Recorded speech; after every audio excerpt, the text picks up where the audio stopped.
महाराष्ट्र में कोई सीट नहीं जीता वीवीए, 7 सीटों पर कर दिया खेल, वरना बीजेपी की होती और दुर्गति। प्रकाश आंबेडकर की अगुवाई वाली वंचित बहुजन आघाड़ी वीवीए ने हाल ही में संपन्न लोकसभा चुनाव में महाराष्ट्र में कोई भी सीट नहीं जीती। इसके बावजूद वीवीए ने कम से कम 7 लोकसभा सीटों के नतीजों को प्रभावित किया।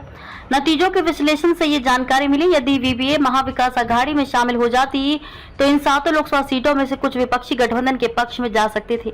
इन सीट में मुंबई उत्तर पश्चिम भी शामिल है, जहां शिवसेना उम्मीदवार सिर्फ 48 मतों से चुनाव हार गए। एमवी से नहीं हो सका था गठबंधन। दरअसल एमवी के साथ गठबंधन के लिए असफल वार्ता के बाद वीवीए ने महाराष्ट्र की 48 लोकसभा सीट में से अधिकांश पर अपने उम्मीदवार उतारे या उम्मीदवारों का समर्थन किया।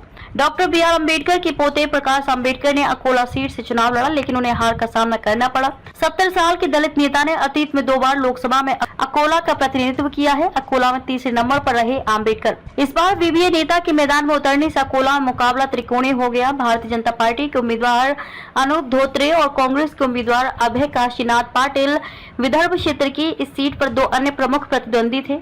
धोत्रे ने 4,57,030 वोट हासिल करके जीत दर्ज की। उनके निकटतम प्रतिद्वंदी पाटिल को 4,16,404 वोट मिले, जबकि अम्बेडकर 2,76,747 मतों के साथ तीसरे स्थान पर रहे, जिसने अंतिम परिणाम को प्रभावित किया। औरंगाबाद सीट एआईएमआईएम के हाथ से खिसकी। औरंगाबाद छत्रपति संभाजी नगर में शिवसेना उम्मीदवार संदीपन राव भुमरे ने 1,34,650 वोटों के अंतर से जीत हासिल की। उन्हें 4,76,130 वोट मिले, जबकि उनके प्रतिद्वंदी और मौजूदा सांसद ऑल इंडिया मजलिस इत्तेहादुल मुस्लिमीन एआईएमआईएम के इम्तियाज जलील को 3,41,480 वोट मिले। वर्ष 2019 में वीवीए ने एआईएमआईएम के साथ गठबंधन किया था। इसके कारण जलील को औरंगाबाद सीट पर मामूली अंतर से जीत मिली थी। हालांकि इस बार वीवीए ने अपने उम्मीदवार अफसर खान यासीन को उतारा, जिन्हें 69,266 वोट मिले। हालांकि इससे मौजूदा चुनाव के नतीजों पर बहुत अधिक प्रभाव नहीं पड़ा। बीड में पंकजा मुंडे के लिए बना विलेन। बीड में राष्ट्रवादी कांग्रेस पार्टी शरद चंद्र पवार के उम्मीदवार बजरंग सोनवणे ने अपने निकटतम प्रतिद्वंदी बीजेपी उम्मीदवार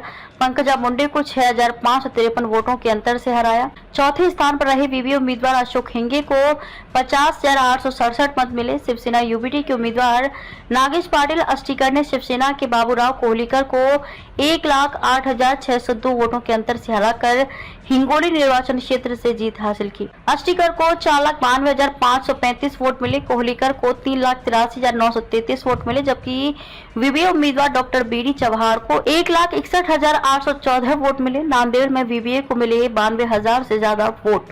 नांदेड़ से कांग्रेस उम्मीदवार वसंत चव्हाण ने अपने निकटतम प्रतिद्वंदी बीजेपी उम्मीदवार प्रतापराव चिखलीकर को 59,442 मतों से हराया। मध्य महाराष्ट्र की इस सीट पर वसंत चव्हाण को 5,28,894 वोट मिले, जबकि चिखलीकर को 4,69,452 वोट मिले। तीसरे स्थान पर रहे वीवीए उम्मीदवार अविनाश भोसीकर को 92,512 वोट मिले।